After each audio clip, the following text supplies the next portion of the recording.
HallPass Hoops website.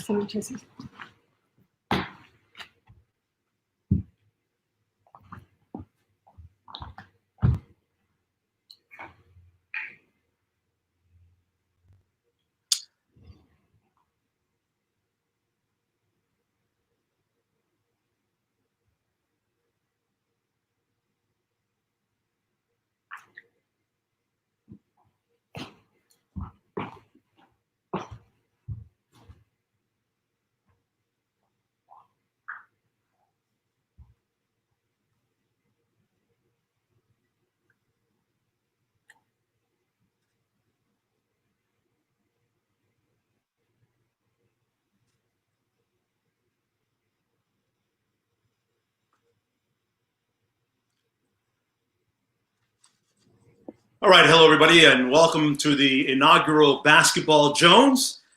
I'm Mark Jones, chopping it up today with the head coach of the Houston Rockets, Mike D'Antoni, joining us from his home in Houston. And Mike, before we get started, first, a shout out to all the first responders out there during this global pandemic, trying to find a cure. Shout out to those people, our doctors, our first responders, our frontline workers, our nurses, our ICU care workers, our policemen, our firemen, and those looking to find a vaccine as well. And also want to reach out and give a shout out to a lot of the people who are not being talked about right now, our youth sports operators, an industry that is really taking a big hit right now. Kids and parents feeling a big impact of losing youth sports at this time, and hoping that we can get our youth sports back sooner rather than later. But first, Mike, let's get to it, man. And it's great to have you with us here today on the Basketball Jones.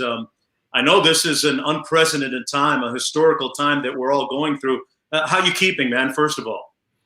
Well, first of all, I just want to echo what you said about the frontline workers and medical people and just the people suffering from this virus. It's like you said, no one's ever seen it before. We don't know, where we're going yet, but just got to keep plowing, keep going ahead, and hopefully we can get this thing under control. But appreciate you guys and appreciate being here, and everything's good. I mean, I'm one of the least guys you need to worry about.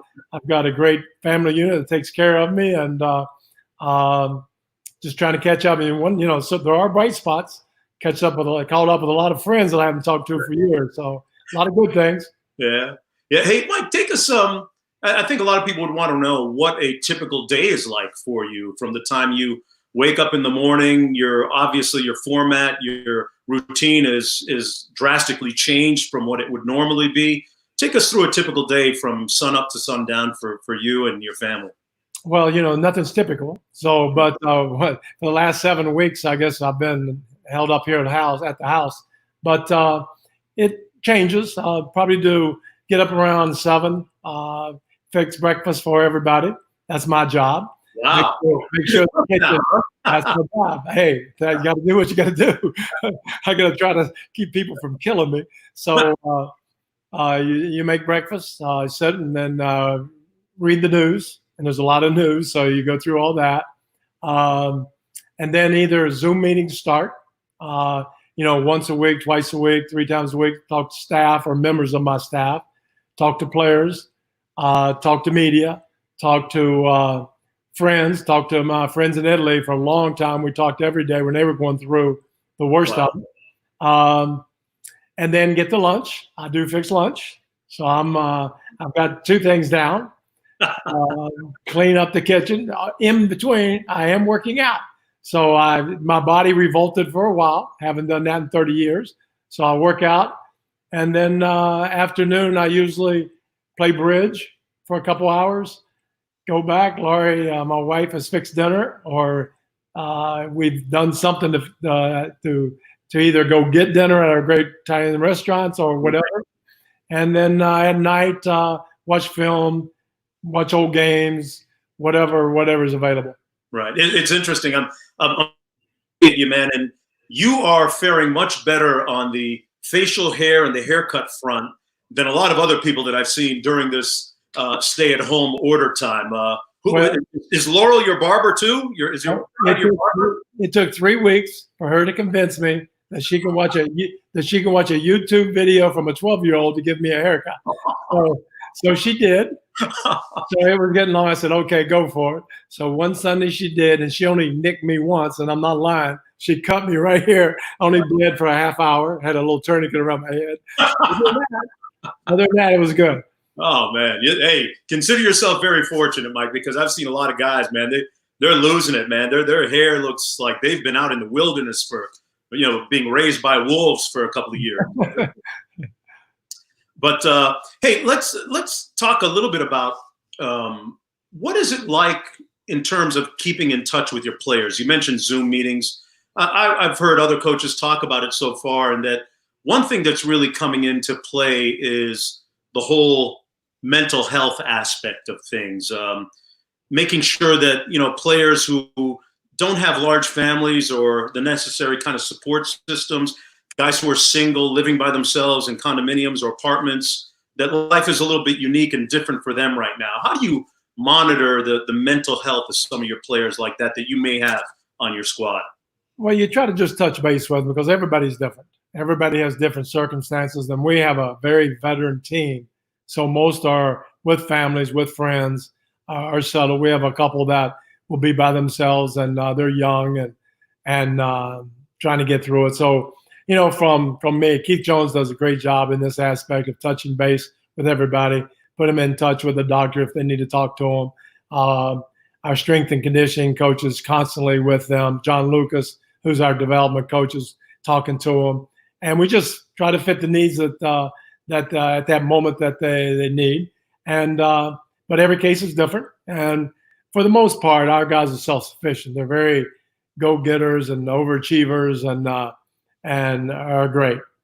That's awesome. That's good to hear that everybody seems to, and sounds like they're doing well. Let's talk about your journey a little bit.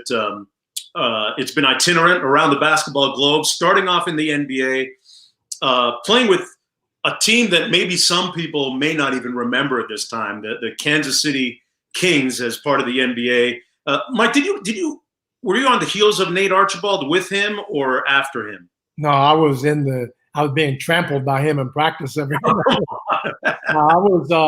I got there, I think, the year after Nate led the league in scoring and assists the same year. Okay. He was still unbelievable talent. He tore his Achilles my first year. And then I was with them 2.5 years, I believe. Right. But, great time. It was Nate Archibald, Sam Lacey, Ron Behagen, Don Coe. I was at the end of Don Coges, Toby Kimball, these guys. And Scott Webman was my roommate. Rick Adelman was my roommate. Wow. A little bit. So just a lot of great friends, a lot of good people. Yeah, Scott Wedman, great. Went on to be a great shooter as well with the Boston Celtics. I believe he was part of their championship team. Mike, after that, it was a trip overseas to have a very successful international career. Also, you might want to mention you played with the Spirits of St. Louis, San Antonio Spurs, and then to Olimpia Milano in Italy.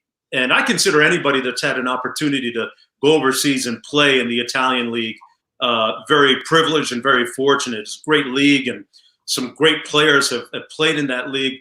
What was the tipping point for you, Mike, where you decided, hey, it's time for me to make that trip and play over in Italy? What was the catalyst for all that? Besides everybody cutting me and saying you can't play, besides that, it was, it comes down to you get cut, you get cut again or not picked up, or you're looking around and, everything goes through your mind. You're 25 years old, and do you go back to school? Do you start another career? This is not working out. Do I go into coaching? Do I? And then Italy called right out of the blue. First I was a little hesitant. I'm from West Virginia, and I am Italian, but at the same time, I'm going, I don't know. I hope you're away from. You had them with the name, though, right? You had them with the name. Well, I had the name, and I didn't know where Milan was, but other than that, it was pretty good. But they called and said, come over. Look, we understand you're not quite sure. Spend a week with us over Easter holidays, and see if you like it, and then we'll go from there. So I said, yeah, a week in Italy, why not? So I went over, and It was great. And I was so dumb at the time. They tried me out and I didn't even know it. They say, "Do you want to play?" And I go, "Yeah, I'll play." I didn't realize they were looking at me. I thought I was just looking at them. That's great. So we had a scrimmage game and I loved it. I like, being important again, like through college where you're the main guy, not just sitting at the end of the bench and hoping you get in. Sure. So it worked out. It was 1977, and it just turned into an unbelievable experience that it would just change my life totally, from everything from growing up socially, culturally, basketball-wise, setting foundations, using what happened to me in the NBA and college and putting everything in practice. So, the next 21 years, I was in Italy. Right. And I wouldn't change it for the world. If you asked me to go back and could you get 5 more years in the NBA and not do that? No, I wouldn't do it. I would go back to Italy. And, I got to play. It was back in the heyday, too. I mean, Right. There was Spencer Haywood. George Gervin came over. Bob McAdoo was my teammate for 3 or 4 years. Kenny Barlow, Joe Barry Carroll, Antoine Carr. And the people around the league just were, Danny Ferry and Brian Shaw did that. And just so many experiences, so much fun, and great teams, great fan support. We would have we'd have 12,000 people at every game. And it was great. Yeah. And then, Italians get into it. And that's why, a lot of times I hate to keep going on because I go on forever with these guys. Oh, but we love it. We love it, man. they were saying the Europeans, were soft when they first came over, and that they're anything but soft. I mean, they're playing through wars. They're playing with countries being split up. They're playing with fans spitting on them, yelling at them, not get paid if you play bad. So no, they were hardened. They were hardened basketball players, and so they just had a different style. They were skilled, and I knew that the European players would be really good when they came over. You had quite the interesting nickname when you were over there, and I'm not going to try my Italian right now, but it loosely translates into the mustache. I thought you were talking about the Italian stallion. You're talking about something else now. What do you make of your nickname that they gave you, the mustache? Buffalo. Well, hey, now that I have her without, I should have done it a long time. I should have cut it off a long time ago. But, I had that baby face when I was 22, so I wanted to look older. And once I get into a routine, it's hard for me to get out of it. So, I tried the beard. That didn't work. I looked awful. So I've gone through a whole. I was just trying to survive back then. I got you. Hey, you mentioned some of the real luminaries of basketball that you played with. Unbelievable. Yeah, I mean, Bob McAdoo, certainly one of the greats of all time, who was, in essence, kind of a stretch four before the term became popularized, right? And you could put him anywhere. He's called a basketball player at 7 feet and one of the best here. He was, in today's game, he would light us up. Or, he would be unbelievable in today's game. He was unbelievable back then. So It doesn't matter what era that you play. Great basketball players will be great basketball players. You also played with Danilo Gallinari's father, right? What was he like as a player? Unbelievable, good defensive player, constantly after you. He was my roommate for a year. When I first got over there, the whole first year, 3 of us lived together in an apartment, and it was him. Just a great human being. And, I watched him go from, I think he was 18 years old when he was my roommate, to dating, to getting engaged, to being married to Maria Lisa, to then he left our team, and then Danilo was born when he was with another team. But great person as Danilo. The whole Gallinari family was just super. Yeah. But they come from a little bit of the country, not the big city, and he's a super guy.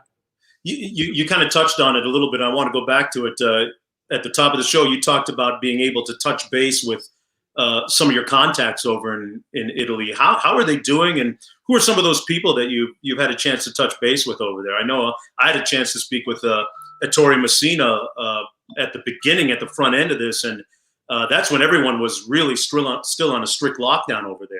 Yeah, we especially my wife, we would FaceTime early when they were going through it. They've been locked down, so they were like going up the mountain right before, they're 2 weeks ahead of us more or less. And so they were struggling, not struggling, man. They're good. and talked to Flavio Tranquillo, is a really good friend. That's a journalist. He does the NBA games over there. Okay. Just talking to him and his family, and it's a little bit different. They're all in apartments, and they're being there for 2 months or whatever it is, and a little bit like New York City. It's a little bit different when you have a backyard. You can go out and walk around the neighborhood, where they didn't have any of that. They were inside, right. And just talking with them and seeing how they were doing, and talked to our team doctor. That was the team doctor when I was there. He and his wife both went through the coronavirus. They both had it. Wow. He was on the front lines, but he got through it really well. Ex-players, just a lot of friends, a lot of people that I care about, and it's really a support for us to see what we're going to go through. Right. And watch them get through it, and now they're on the other side and much better. Their spirits are up, and their Italians are a great way of life, and they make do. They don't worry about tomorrow. They're living the day. But like anybody, it throws you for a little bit of a shock. But you know what? We'll get out of it better and brighter and wiser, and let's go forward. Amen to that. Amen to that. Hey, while you were in Italy, you wore number 8, and there was a youngster growing up in Italy at the time by the name of Kobe Bryant, whose dad, Jelly Bean Joe Bryant, was playing in Italy too. And I always think about Kobe saying that watching you play as a youngster and wearing the number 8 was part of the reason and the inspiration for him wearing that. What kind of interactions have you had with Kobe when you had come back to the NBA and he became an NBA player? What were those interactions like? Just sharing your mutual culture overseas in Italy. Well, he was my first recollection of him was that his dad played for Reggio Emilia, and that's about a half hour outside or an hour outside of Milan. And at halftime, you had to get him off the court. Let's go, because he's out there hooping. And so you saw then, and back then, it's like he's 12 years old. How do I know, who that is? But then when I came back to the NBA, first time he ran by me, and I was on the bench at Denver, I think, and he ran by and he started talking to me in Italian. His Italian, I was there 21 years. His Italian was perfect. Mine was with a West Virginia twang. Right. And, but he's talking to me in Italian, and but he was very worldly, and went after everything with what everybody saw in the world, and made the mark. So it didn't surprise me after you get to know his personality that he rose to be one of the greatest, arguably the greatest. You could put him in a conversation with anybody. Sure. And just a dedicated person to his craft, and very worldly and smart. Yeah, and I think about your relationship with him vis-a-vis the Olympic team, the Redeem team, 2008. You guys go to Beijing, China, and end up winning the gold medal. And I think about some of the key shots, Mike, that he made in that championship game against Spain. The and one, the 4-point play when Rudy Fernandez fouls him, right, and he memorably puts his finger to his lips and tells the crowd to shush. How important was he to that Redeem team? You were a member of that staff on the gold medal winners. What was that like? Well, first of all, an unbelievable experience. We did do the opening ceremonies, and everybody really wanted to do it. Once you do it once, it's like, never do that again. That's like an all day in the dead of 100-degree temperature. That was fun. But just to be, every day to watch them practice and be around them. And Mike Krzyzewski was the best coach for them at that time that you could get. Just somebody that understood people's mentalities, develop a group, develop an atmosphere of selfless dedication to the sport, but also the country, and put everything, as a team ahead of any individual pursuits. And it's just fun. It's just, and then the pressure that goes with it. You can't lose. Mike, I'm sure Mike went from whatever age it was, he aged a lot, because you have the best team without a doubt. But those other teams, Spain was unbelievable. Sure. Especially, I think, I don't remember if it was the 8 or 12. I just saw both games here recently. But they shot an unbelievable percentage. They didn't miss. They were playing. And, the first thing, we go down a little bit, and then Dwayne Wade comes in, and whap, we go right up, and his unbelievable. But every player gave something. Every player was good, and it was just fun. And just watching LeBron look like that's the first time that I really got to watch him play. He was like playing on a Tonka toy in your driveway. I mean, it was like, oh, mackerel. But it's just great experience, and something that if anybody has a chance, you better do it. Sure. Why not? What a privilege. I think about. Do you remember that? I think it was in the first 2 minutes of the gold medal game against Spain, Mike, and Pau Gasol is setting a screen. Kobe just runs right through him and put his hand up, and I'm like, wow, it looked like he did that on purpose. Aren't they teammates with the Lakers? What was your impression when you saw that? That was premeditated foul. He said, okay, first time Powell sets the screen, I'm going right through his chest. I'm going to show him who's still the man, whether it's Los Angeles or whether it's in Beijing. And he went right through it. And I remember the look on Powell's face was he knew it was coming. He knew Kobe. He knew it was coming. Didn't even bother him. He just took it and went on. But that was Kobe. Yeah, great spirit for competition. I want to jump back with Kobe and you back to Italy, and you talked about the spirit of the Italian people. It's so effervescent. It's so strong.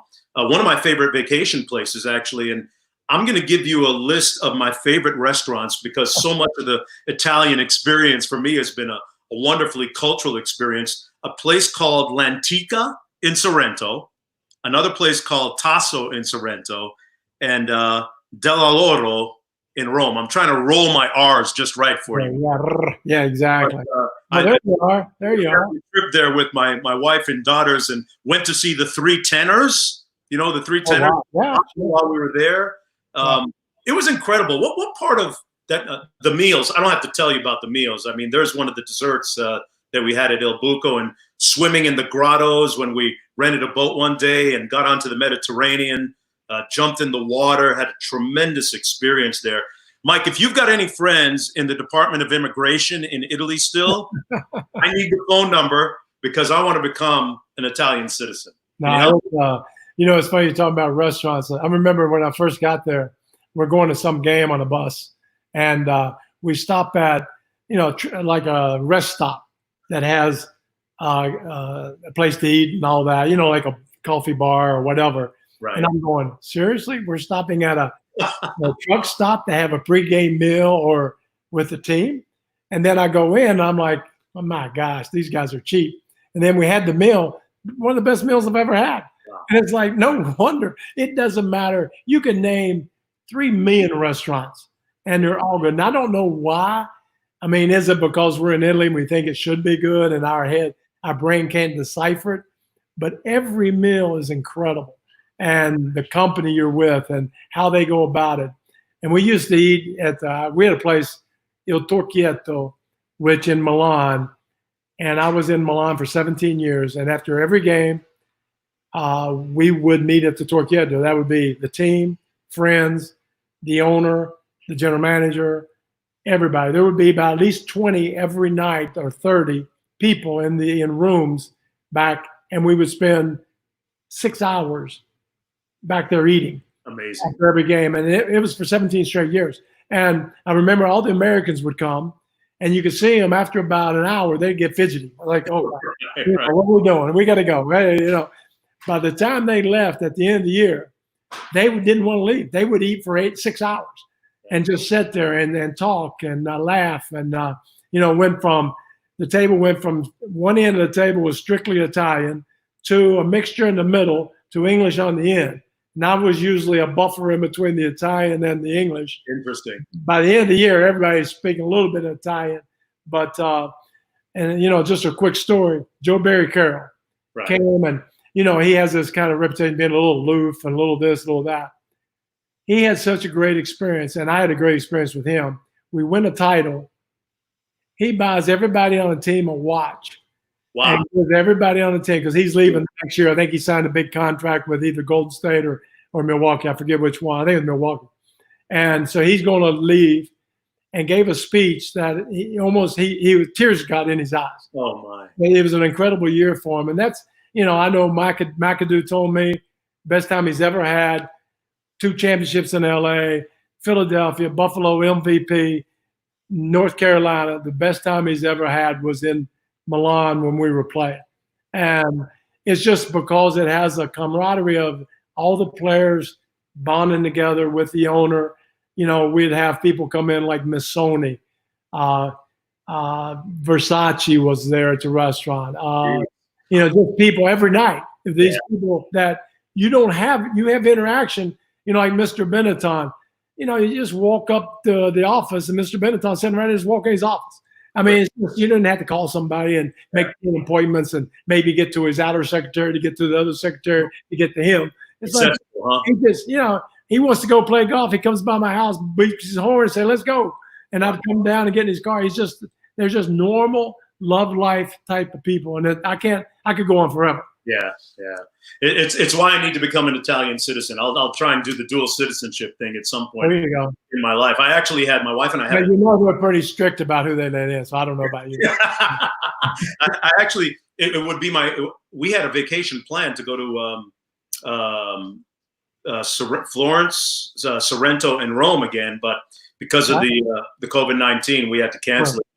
But we plan on going back as soon as things open up again. Right. So when you finish your career in Italy, Mike, and you come back to the NBA, and you end up you land in Phoenix, where things really kind of gather together in a perfect storm for you, and it was a great time in your career. And I think about some of the players you had there. You know, Steve Nash, Amari Stoudemire, Sean Marion, Raja Bell. What was it about those Phoenix days that you would call your most enjoyable times? I think the newness of it and how we were playing, a little scary sometimes, but being able, like, you know, when you get something and you put a piece in, and then there's like chemistry, the play, went from I think we can be pretty good and make the playoffs to, wow, we might be the best in the league. And no one predicted that. And I remember a lot of times we started off 31-4 and walking into Brian Colangelo's office, and I just sat down and we just started giggling. It's like, are you kidding me? Can you believe how well? And we were beating teams by 20 points. It wasn't like, okay, we eked out some wins and stuff. I'd go in at halftime almost every game. It's like, guys, I got something to say. We're up 20 points. Just keep doing what you're doing. Yeah. And then just watching these guys. You know, we had Joe Johnson when he was younger explode into an unbelievable player. Amari, Sean, getting Steve Nash, obviously the piece that brought it all together. But people like, they had great personalities. Raja Bell, Boris Diaw, Leandro Barbosa. And so it was fun to be around them. And they just, you know, just the stories and being successful obviously helps. But it's a lot of heartbreak, a lot of stuff at the end. We didn't quite get the job done, and things you regret, but never regret the guys that we had on our team and the fun people that I was able to hang around. Yeah, I can't remember what year it was, Mike, but I remember you guys being, you know, so many close calls. The games were so competitive in the playoffs with you all. And Joe Johnson suffered like an eye fracture one year, didn't he? Or had an orbital fracture and missed a game or two. And you guys were just right on the cusp of that season of really making a serious challenge to win it all, right? Well, yeah, I mean, that was probably the best chance we had to win a title that first year. We won 62 games, and you know, the starters were Quentin Richardson, Joe Johnson, Sean, Amari, and Steve Nash, and we were good. I mean, we were really good. And we're playing Dallas in the semifinals of the Western Conference, and game 2 or 3 or 4 or something like that, Joe Johnson fell and broke his cheekbone or whatever, and so he's out for the rest of the series, and that killed us. It killed us in a lot of ways. That you know, we weren't deep. We had a real thin roster, and you know, we had Jimmy Jackson coming off the bench. Now Jimmy became a starter, and Jimmy played great in the Dallas series. He played great. He actually got us through an unbelievable 6th game in Dallas. We won to go to San Antonio, but because of that, Joe Johnson was the guy that guarded Tony Parker. And without Joe, you got to put Steve on Tony Parker. So it wore him out a little bit. Joe Johnson plays 35, 40 minutes, never got tired, strong as can be. But now you put, right, Steve's got to play an extra couple minutes and do an extra couple things. So he kind of wore down as the series went on. So with Joe being out, it complicated a lot of things. Now, having said that, San Antonio won the championship. Great team. They hit big shots. They beat us. And I just think that with Joe, would have been different. Maybe I like to think so, but that doesn't mean it would have been. Maybe they have figured out another way to beat us. But that was the best year. We had other chances, but that was the best one. Man, I think about some of the players you got. You had some real talented and some toughness on your teams that maybe went overlooked or understated at times. And one of those guys, Raja Bell, one of my neighbors down here in Miami. I got to tell you my Raja Bell story. So everybody's going right. Yeah. So I got a teenage son. He's in the 9th or 10th grade at the time, and I would take him down to Miami High School in the summertime. The gym is like 148 degrees with no air conditioning.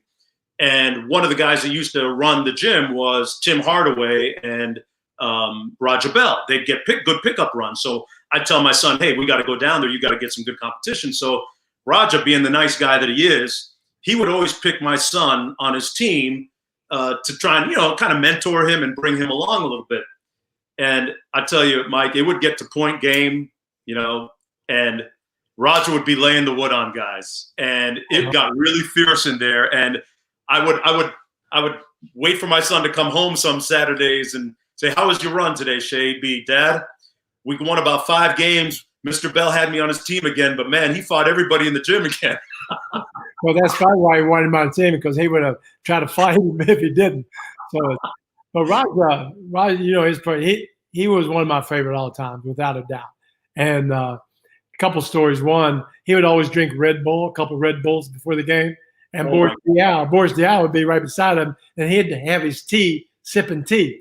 And I'd go in and I go, hey, guys, knowing your personalities, Boris, you take the Red Bull, Raja, you take the tea. Because right now, but that's crazy.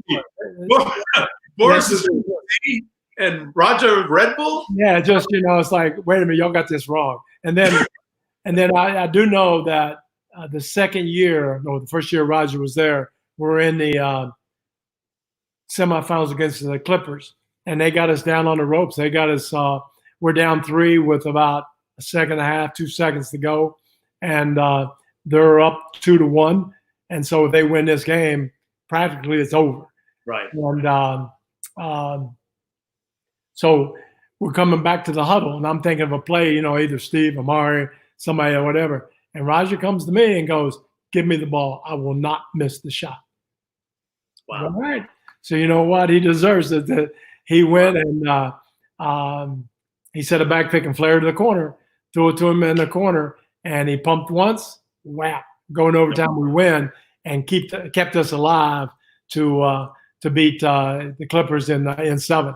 And but he was that type of player. I mean, that was the whole series. The series before, he clothesline Kobe. I remember that play. It's just sometimes, hey, the nicest guy in the world. But man, oh man, when he gets competitive, he's got a different level. There's a switch that he hits for sure. Mike, you talked about Raja coming to you, looking for that last shot. I've always considered one of your great strengths as a coach in being able to empower players to be confident. You often look at what they can, not what they can't do. And I think about some of the point guards you've empowered over the years, and some really good ones. I mean, Nash in Phoenix, Harden right now presently in Houston, doing things that we haven't seen in the NBA ever at that point guard spot. And Jeremy Lin, the whole insanity thing, a lot of people forget it. It happened on your watch in New York. And I remember a story Jeremy talking about after a game that he had played in New York where he had like 9 or 10 turnovers, and he's driving home or he's at a restaurant having a bite to eat after a terrible game. And he got a phone call from you, and you told him, hey, how you doing?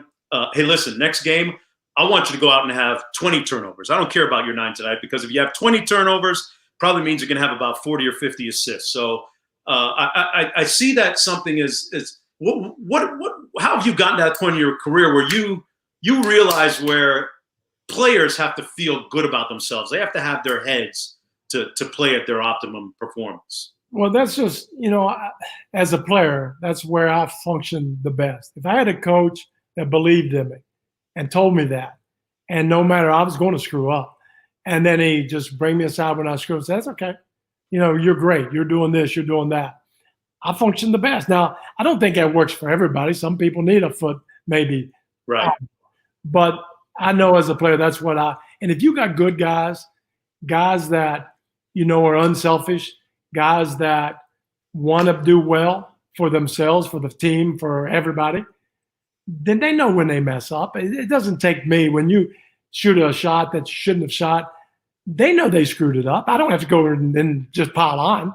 They know it. If they don't know that, I'm in trouble as a coach. If they don't know that's messed up, that you didn't pass the guy in the corner, now you say, you saw the guy in the corner. Yeah, I saw it, screwed up. Okay, that's all. Just as long as you know. And then keep going forward. Who cares they make mistakes? And it's like, Jeremy, you were saying, he has 8 turnovers, 9 turnovers. Team might have had 12. Who cares? 12 is a good number. Right. As long as it's not, as long as it doesn't hurt the team. He's the one with the ball all the time. He's going to have turnovers. James, same way. James going to put up ungodly numbers. And good. Keep doing it. Do what you need to do. Yeah. Boy, those were some great times. And stops you've had in Denver, New York, Los Angeles, Houston now. The modern day NBA has really got to look back at your time in Phoenix as a tipping point for this whole kind of pace and space era that we're playing in now. And then, it's kind of taken off to another level now with the amount of 3-pointers that we see being shot with your current team, the Houston Rockets. Mike, let's assume that let's play make believe a little bit, and we're going to assume that we have a remainder of the season, whether it play out the regular season, go into playoffs, or we go straight to a playoff format. What are some of the keys that you consider that are intricate, important in terms of moving ahead and just kind of being able to pick up and be successful for the rest of the season, whatever it may look like? First of all, the coaching history. You forgot the Portland Trail. I was assistant at Portland Trailblazers, so you could throw that in there. Okay. That was actually a very important stop because I came back from Italy after Denver, came back to Italy and working under Mike Dunleavy. And he really told me how he structured practices, how he structured timeouts, how he structured scouting. And I got a lot from that year. And he kind of invaluable year that got me as an NBA coach. Okay. In Italy, we didn't do those things. And I kind of had that mentality, even at Denver, kind of that mentality. But now I learned in Portland how to be an NBA coach keep some things from Italy. Sure. But incorporate that. So anyway. No, that's a great point. That's a great point. Going forward, there's a lot of keys. And it's hard to say, let's do this, or I want to look at that. My biggest thing now is just talking with the players. Just be ready. Yeah. I think the NBA will do an unbelievable great job of making sure it's safe for everybody, as safe as it can be. It's never going to be 100%, and no one should expect that. But as safe as it can be, and we'll be ready. Whether it's they give us 2 weeks, whether they give us a month, if we go straight to playoffs, if we got exhibition games or we got regular season games, we will adapt and we will adjust to whatever they throw at us. Because the best thing is everybody's in the same boat. Sure. You can make all these plans for every different scenario. Okay, that's great. But there'll be one that you need. And whatever that is, we'll be ready for it. We'll adapt our general philosophy around, okay, I'm taking a hypothetical number. We got 2 weeks to get ready.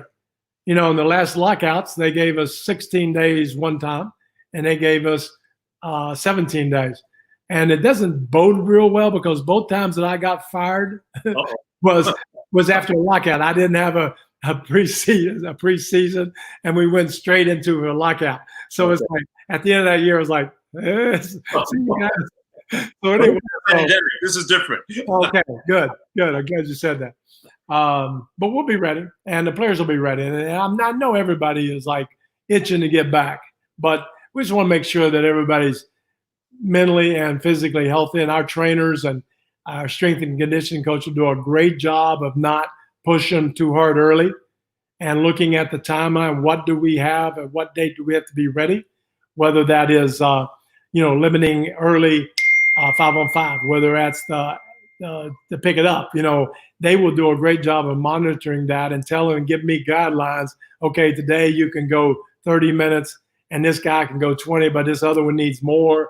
They'll do all that. And they've made it so easy to coach, or better to coach, more efficient, that I rely on them for the medical, the well-being of players more. I try to watch the mentality and make sure they're all tuned in and they're all fresh and ready to go and confident. But we work great together as a staff, and whatever they throw at us, we'll be ready. That's awesome. Hey, one last thing before we wrap it up, Mike. I know that you and Laurel are very interactive with every community that you've been in and all your different stops around the league and around the world. I know that you've done some great things, both of you, in the Houston community. Tell us about how you guys have been able to reach out in the last little bit here during this pandemic to be able to chip in and help a little bit. Well, to be honest with you, my wife is like a rock star. I follow her, and she sets me up. She gives me like lobs. Here, see if you can go stand in front of a camera and do this while she did all the groundwork. So mess it up. It's really not fair for me to comment on it. I will, but I'm definitely not taking the credit. I'll give that to her. But she actually goes, here, show them this. She's hired a bunch of people, a community actually, where she does a lot of the Harvey relief work with SBP. She's really big into mucking houses, getting people back in their houses, having fundraisers, funding it, and doing that. But this one community, she's hired a bunch of them to make masks, and which we all could use.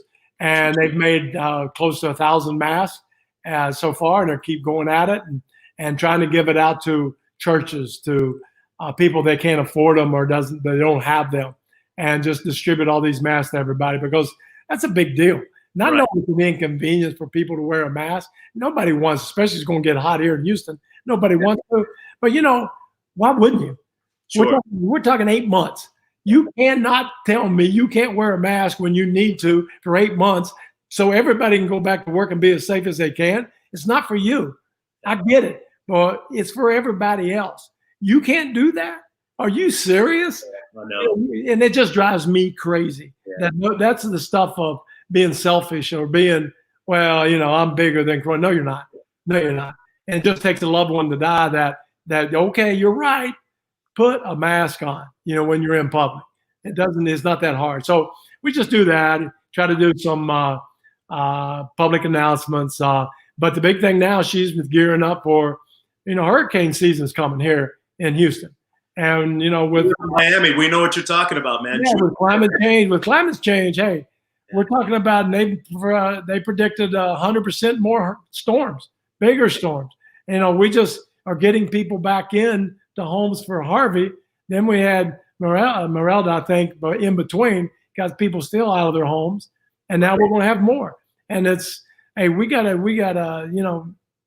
step up. We gotta step up the game. Last night, we donated and tuned in to Robin Hood Foundation. That was a great charity work in New York. That the show's incredible. And, it's worth the price of admission. Just give them whatever you got so you can just watch the show. So just things like that, and try to help. And everybody can help a little bit. We're fortunate, big stage, got it. Take advantage of it. I can say stuff that maybe a normal person wouldn't have the opportunity. But, you can give $1. You can give your time. You can call a friend. There's all kinds of things you can do. And whatever it is you do is great. But right now, we got to think about the other person a little bit and not worry about it. And although some people don't have that luxury, they got to think about themselves. And that's where we got to be better. That if we can help somebody do it. If you can't, and if you're going through hell, just keep going. Let's go. We got to make it.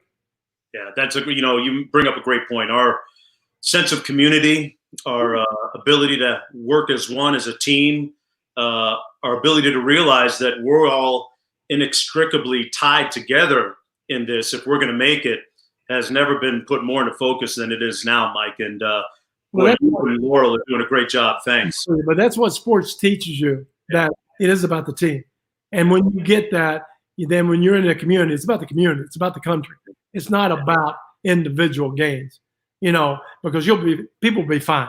If you got the means, you're going to be okay. If you don't, we need to help the other people as much as we can. And there'll always be problems. There are always going to be problems to solve. Not going to get it totally right. Let's make it better. Yeah. That's a great way to wrap it up. And Mike D'Antoni, want to thank you for joining us here on the inaugural Basketball Jones. Remember that you can hear all the HallPass Media shows on www.hallpassnetwork.com/web-shows. So, hey, the first one is in the books. That's going to do it from here. I'm Mark Jones for Mike D'Antoni. Hey, join us again next week, next Basketball Jones. And don't forget, you can get a lot more programming from HallPass Media on www.hallpassnetwork.com. And we have another great show coming up with Seth Greenberg next week as well, called Pickup Game. That's with Seth Greenberg. That's every Monday on the HallPass Network. You can catch it on your web, on social media, Facebook, Twitter, and other platforms. I'm Mark Jones for Mike D'Antoni. Folks, thanks for listening to us chopping it up. Stay safe, stay blessed. See you around. Take care, Mark. Thanks, Mike. Thanks, guys.